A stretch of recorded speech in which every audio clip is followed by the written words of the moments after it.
Despite this game being called Overload, it was developed by the same people who worked on Descent.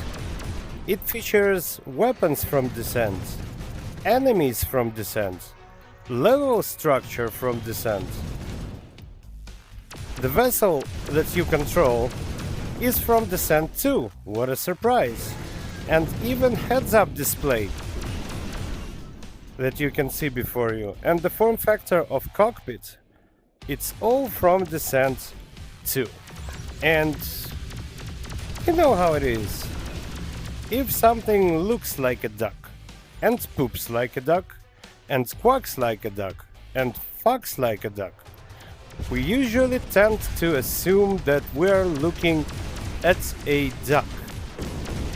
And what we're looking at here, for all intents and purposes, is more or less Descent 4, or maybe a Descent soft reboot, or Descent the boomer shooter, whatever you like to call it.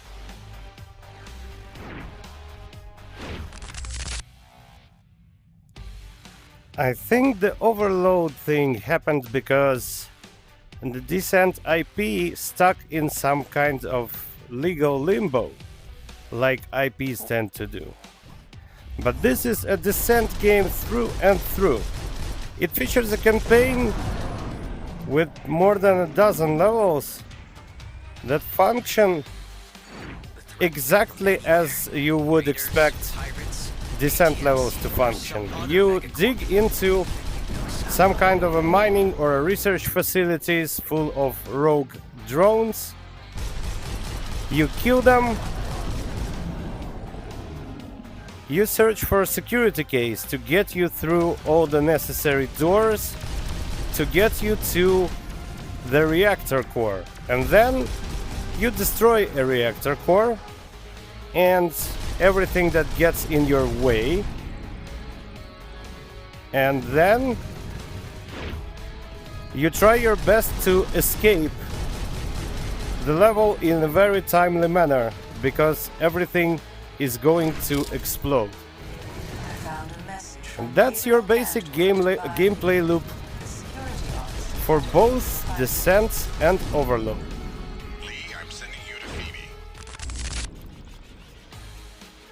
To clear any possible confusion, as I primarily cover native MetaQuest 3 games, this is not a Meta Horizon game. This is a Steam game, and VR mode just comes with the purchase of the flat game. You have to have a PC to play it, and also it's very preferable to have a gamepad. It doesn't feature anything that has anything to do with 6 Degree of Freedom controllers. You control your game just with the gamepad. And because of that, flat mode and VR mode doesn't have like some kind of really drastic difference between each other. I, however, find VR mode more immersive, and I prefer to being able to kind of move my head around, though you don't really need this in terms of game mechanics. Really, you don't need it that much, because most of the time the most important things are happening right in front of your cockpit.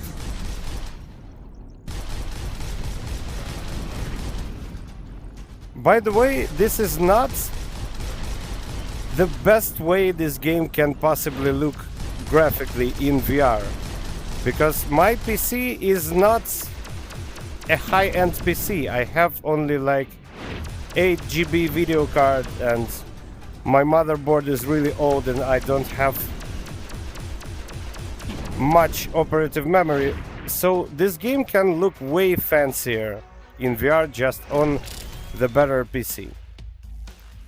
I don't have shadows on, I think I have most of reflections and other cool stuff turned off.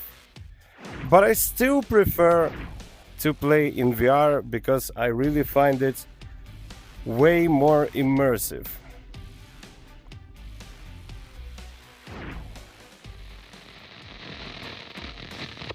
Now let's talk about the guns a little bit. So we have a primary gun set which has 4 energy weapons and 4 projectile weapons. Impulse is your basic laser, nothing really special about it. Then Cyclone is way more interesting in my opinion. It's like a 3-way chain gun that uses energy as well. Now there's a Reflex. Reflex is a gun that does a lot of ricochets. So if you want to pick enemies around the corners, it's a perfect fit for you. Now there's also a Thunderbolt. It's an experimental weapon that uses some strange matter or something like that. Some weird kind of fuel. And it packs a real punch, but it can overheat and damage you. So you have to be careful with that. Now in projectile category we have Driller, which is my favorite. Also we have Crusher. That's more or less a shotgun. And we have a Flag Gun. That is this short range flag. Basically it's a countermeasure more than it's a weapon. Unfortunately, I haven't found gun number 8 yet. Also, we have our secondary weapons that are fed with special ammunition. We have Falcon. As you can see, the heads-up display indicates from which side of the vessel the rockets or any other secondary weapon will fire. We have Missile Pod that launches multiple missiles. We have Hunter, which are homing missiles. We also have Creeper Mines that attract to enemies and blow up nearby them. And all of this is very reminiscent of original Descent gun set, but it's not a one-on-one copy, it's not a straightforward translation. So during the upgrades your guns can be specialized. Each weapon can be specialized in 2 ways, which is a welcome addition in my opinion, and it reminds me how the interpretations of classic Doom gun sets were handled in modern Doom titles like Doom 2016 or Doom Eternal or Doom the Dark Ages, and I like how it's been handled here as well. There are some newcomers in secondary weapons department. For example, we have this thing that's called Time Bomb, and what it does is it releases a projectile, and if you're in the range of this projectile, you go into bullet time, which I like pretty much. I think Descent gameplay and bullet time go really freaking well together. Also, we have a Nova. That is basically, I can only describe it as a BFG rocket. Now look how it functions.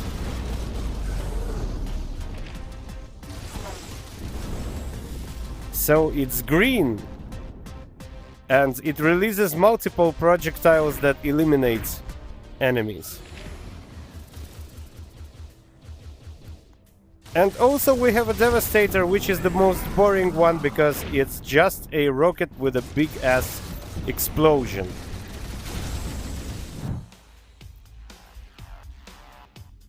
As you may have already noticed, Overload features this little helpful holographic bot. And at first I was kinda skeptical of this kind of game mechanic featured in a boomer shooter. But it turns out it's a very thoughtful mechanic and not just an equivalent of fucking yellow paint. Because, yeah, it helps you navigate to some key elements on the map, but it doesn't help you progress in a sense that it doesn't solve puzzles for you.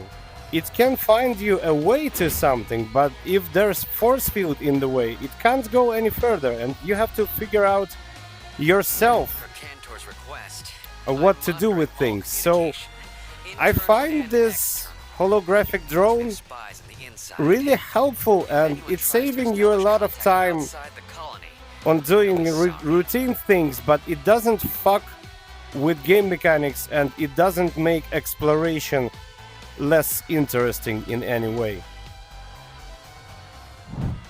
By the way, what we're looking at right now is yet another game mechanic from Descent. You collect people, only this time they are stuck in cryotubes, and they are not sprites that are waving hands at you.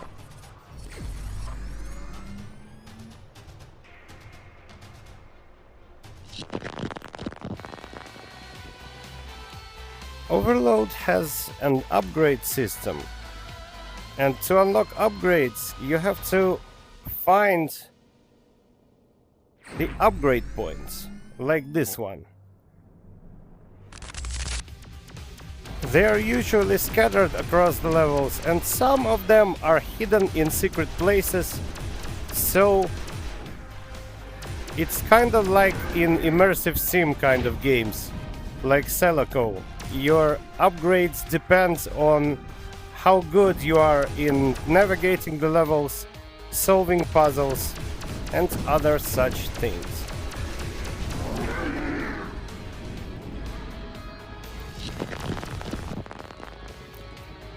The feel of this game is a kind of a weird mix between first two entries of Descent and the third one.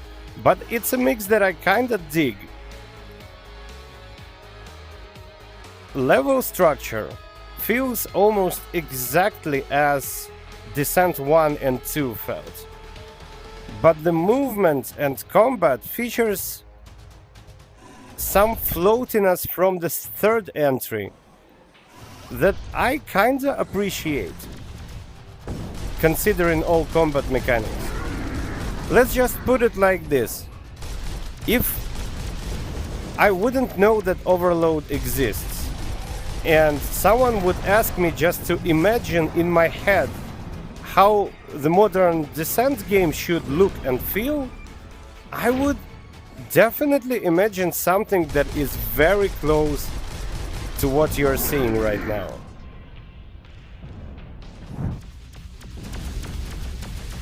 I think we have found the reactor.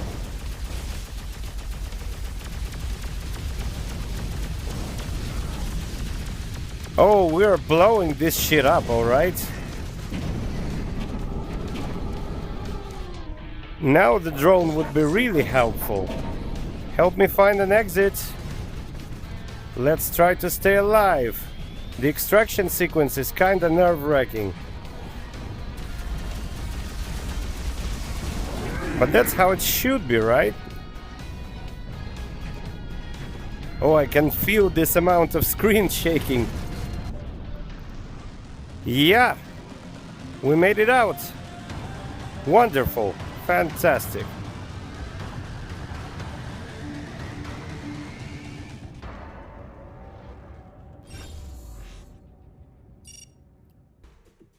Besides single-player campaign, Overload has multiplayer, and you can play a LAN match or an internet match, and basically you can play deathmatch or team deathmatch with your buddies.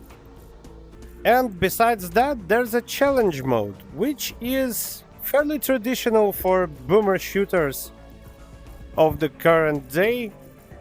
Like arena mode or horde mode, call it whatever you like. You get dropped on the one of these arenas.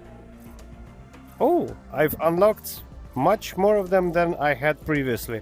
Okay, so you get dropped off on these arenas and you just fight off infinite waves of enemies. You can do it on the timer, but I prefer just to fight until I die. Progression system here looks kinda differently. You gain XP for killing a lot of enemies, and you get things like starting armor, boost speed, maximum ammo that you can see here, just unlocked based on your XP quantity. Now, weapon upgrades are session specific, so the more you use a certain weapon, the more it upgrades. I like this map. Let's jump in. Now, combat in this game feels very frantic and brutal, like it should feel in a good boomer shooter. I would say it took best of both worlds from its predecessors. Because the combat feels fast-paced and chaotic, just like in the first two entries of Descent. But the movement is very different. It reminds me of a Descent 3, but in a good way. I would say it became more realistic, as you would expect if you're getting yourself a Descent game with somewhat more realistic graphics. You expect physics to be more realistic too, so there's a lot of inertia and momentum that are going on. You can't just do this incredible sharp 180s like you could in Descent 1 or 2. And you have to apply counterforce to cancel your momentum, and you can throw yourself into a drift for a couple of meters. So I would say it's a very interesting solution for how this game controls and feels, and I would say it's a good one. It's incredibly easy to get used to, and also I have to mention that you have a shitload of agency about how exactly your vessel controls and feels. You can adjust like acceleration and brake parameters. You have a lot of very excessive options for both gamepad and keyboard and mouse. You can adjust how your vessel moves in every minuscule pedantic detail that you would possibly ever need. So, besides from many other things, Overload is just in general a very good flight simulator. Also, combat is really good in the sense that there's a huge variety of different enemies that apply different attacks and tactics against you, so it always keeps you on your toes, especially on higher difficulties.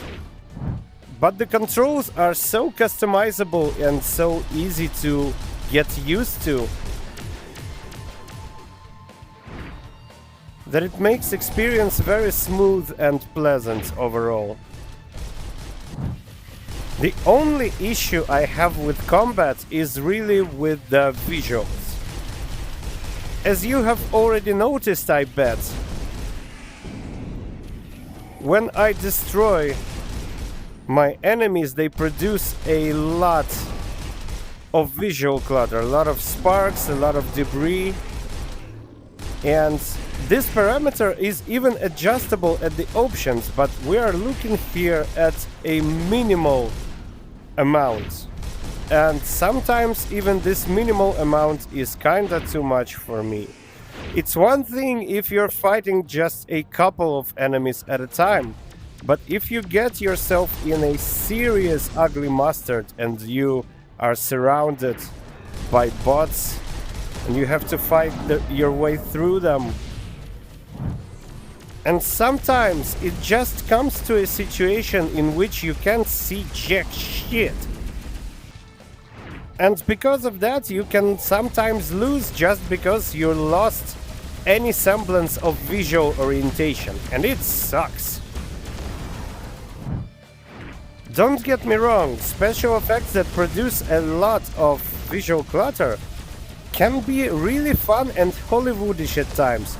For example, I finished Celico on like maximum visual noise preset, and it was really cool. But the Celico provides you with the option to turn that shit down completely, so you would have maximum visual clarity. And despite this game having really excessive options for graphics and controls and everything, this is the one that I sadly found missing. But other than that, I can't name any like major shortcomings that this game has otherwise. I would say it's a very well done 6 Degrees of Freedom boomer shooter. So, to summarize everything that you have seen here, would I recommend Overload in VR? Well, only to people who don't get motion sick easily. But yeah, in general, I will. It worth $30 on Steam, and it has $30 worth of content. It has excellent combat, wonderful soundtrack, by the way, that absolutely slaps. I think maybe same people who worked on the original Descent soundtracks may have worked on that as well. So yeah, I would absolutely recommend it. It's a very interesting experience, both for Descent fans and for the newcomers to the genre of 6 Degrees of Freedom flying shooters. It's a very well-made game that is fairly priced. You're getting both the flat game and the VR mode for only $30. I would say that's absolutely fair. Well, that's about it. Thank you for your attention. I would really appreciate if you wrote something in the comments, smash the like button, and maybe consider subscribing to my channel to get more content about awesome VR games. Thank you very much for your attention. Jester out.